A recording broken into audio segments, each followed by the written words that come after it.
Welcome back to Metropole Business Center. Now, Indian-based venture capitalists Avishka Capital, in partnership with KfW, a German state-owned investment and development bank, have this morning unveiled a 28.2 billion Kenya shilling ESG First Fund focused on strengthening the environmental, social, and governance practice of mid-cap businesses while offering them flexible capital to scale to new markets.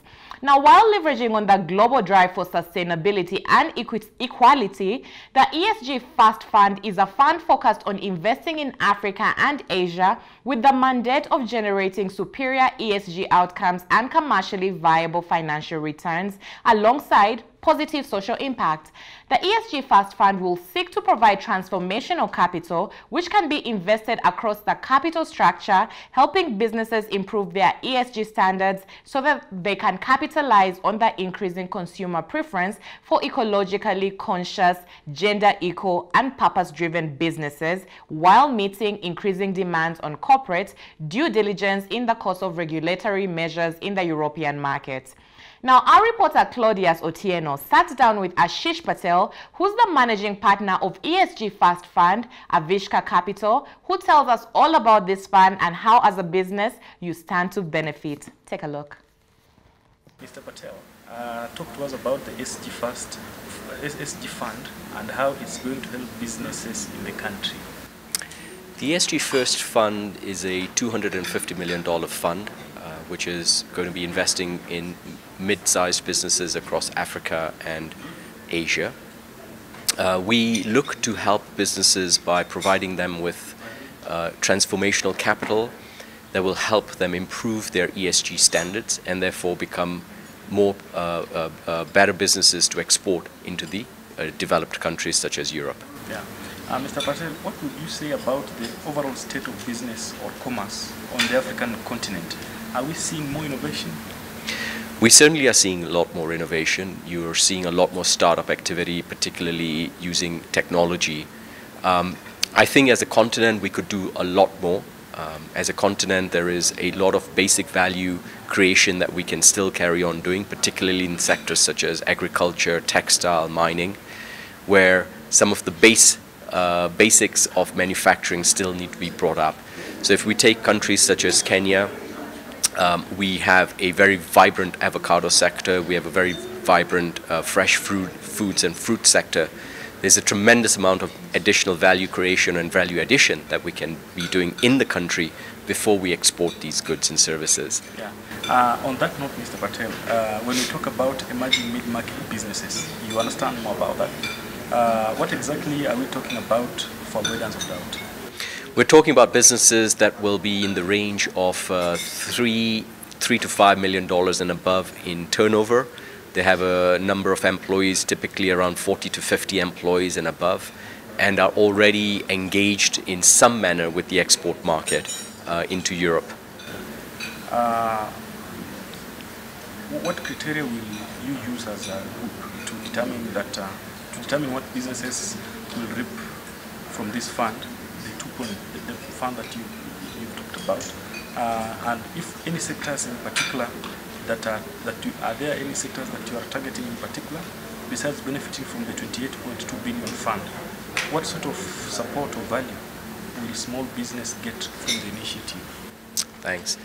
So there are a number of sectors that we feel have the maximum benefit to gain in Africa, particularly Kenya. These would be agriculture.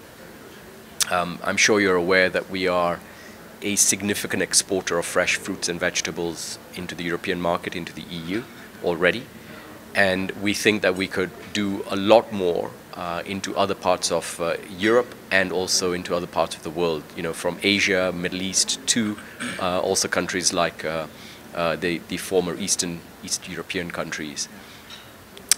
We like apparels as well. As I mentioned before, there is a requirement by some of the larger brand owners in the US and Europe to look at alternative supplies of textile materials and end products.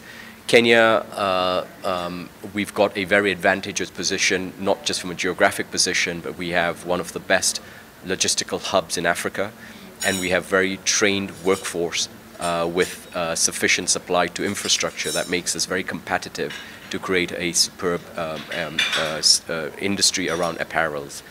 And obviously then there is a lot of the industries around logistics where we can essentially become, you know, the Singapore of Africa, right? Where we can actually become a hub where a lot of manufacturing can be transformed and moved around the world through the port of Mombasa or Lamu. So we see these as sectors that are of extreme importance and interest to us. In terms of our value addition to the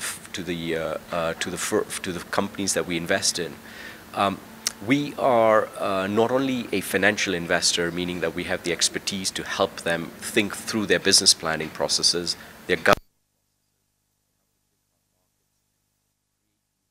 through understanding the route to market, but we have a team of very specialized ESG consultants internally to our fund and a huge network of consultants outside who can work with individual companies to help them understand how, A, what is ESG, and B, how do you improve the standing on ESG through sectorial expertise. So for example, businesses in the agriculture sector face different environmental issues to businesses in the apparel sector, right? So there is no generalization between that. But we have the ability to say, since you're an agriculture business, we can get you the right expertise to help you grow your agriculture side on ESG.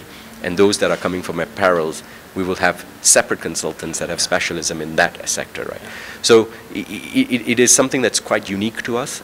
We are the first fund to do this across Asia and Africa.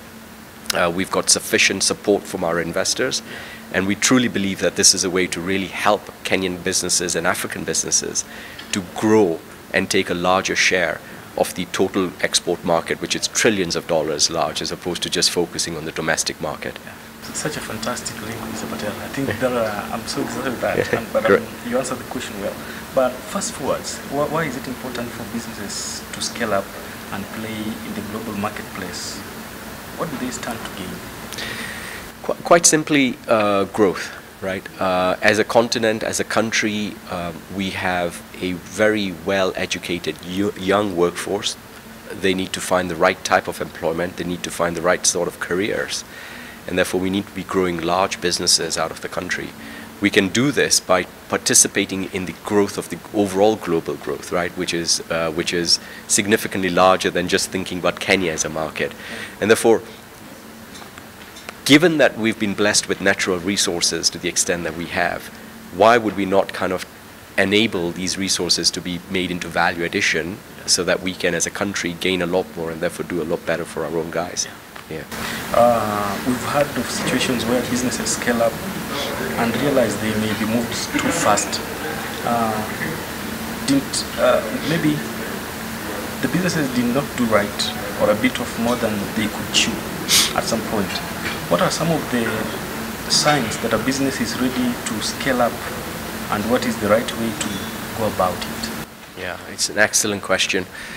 So there is no playbook that says that these are the things that you need to check to make sure your business is scaling well. So we look at fundamentally three things. One is the quality of the management team, right? Yeah. Do you have the right people? Do you have the right people to take this business to the next level? And it's not about talking the right talk, but it's about walking the right talk. Second is that, do you believe that your business model has got enough proof points to say that the product or service that you're offering is actually being asked for in the market, right? There's no point pushing water uphill. You've got to make sure that the water is going in the right direction, right? So do you have the right product?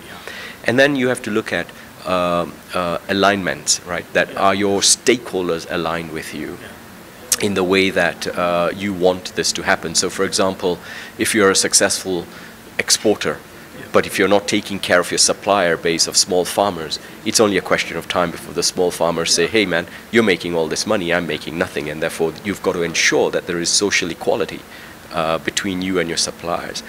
All of this can only work if you've got a good process system as well. So we look at all of these aspects before deciding, is this company ready for scale? Is this company ready to accept 200 to 300 million shillings of new further investment as a minimum? Or are you a little early, in which case we will work with you to graduate you into that space so that we can actually help you grow further. Well, thank you, excellent, sir.